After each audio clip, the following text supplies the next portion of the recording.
വിവിധ മേഖലകളിലുള്ളവരെ ഒരുമിപ്പിച്ച് മലപ്പുറം വളാഞ്ചേരിയിൽ വർഗീയതയ്ക്കെതിരെ സംഗമം. ആബിദ് ഹുസൈൻ എംഎൽഎയുടെ നേതൃത്വത്തിലാണ് മൂല്യങ്ങളുടെ സ്വരലയം സംഘടിപ്പിച്ചത്. വളാഞ്ചേരി MS കോളേജിന്റെ ചീനിമരച്ചുവട്ടിലായിരുന്നു അവർ ഒത്തുചേർന്നത്.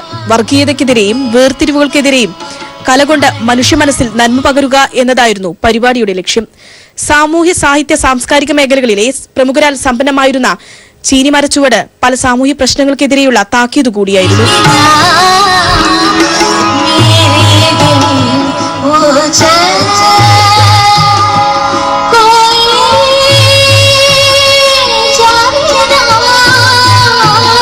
സംഗീതം മനസ്സിൽ സൂക്ഷിക്കുന്നവന് മറ്റുള്ളവനെ ഒറ്റപ്പെടുത്താനാകില്ലെന്ന് കൈതപ്രം ദാമോദരൻ നമ്പൂതിരി പറഞ്ഞു.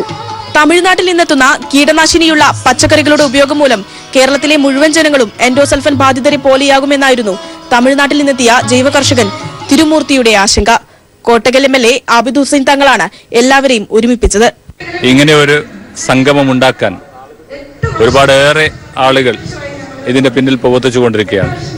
പ്രത്യേകിച്ച് ഡോക്ടർ മുജീബിന്റെയും പ്രഭാകരന്റെയും സാലിയുടെയും ഗഫൂറിന്റെയും അങ്ങനെ ഒരുപടി ആളുകളുടെ നജീബിന്റെയും ഒക്കെ നേതൃത്വത്തിലുള്ള ഒരുപടി ആളുകൾ ആ പ്രവർത്തനങ്ങൾക്ക് പിന്നിൽ കഴിഞ്ഞ ഒരു മാസക്കാലത്തോളമായി പ്രവർത്തിച്ചുകൊണ്ടിരിക്കുകയാണ്.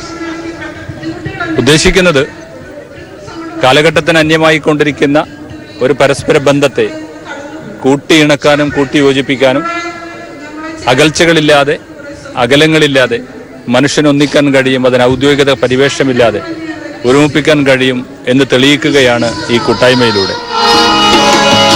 ആദിവാസി ക്ഷേമ പ്രവർത്തകർ, ചിത്രരചന, സിനിമ, സംഗീതം, സാഹിത്യം തുടങ്ങിയ മേഖലകളിൽ നിന്നായി നിരവധി പേരാണ് സംഗമിച്ചത്. അജീബ് കോമാച്ചിയുടെ ചിത്രപ്രദർശനവും മറ്റു കലാകാരന്മാരുടെ പെയിന്റിംഗും ഒരുക്കിയിരുന്നു.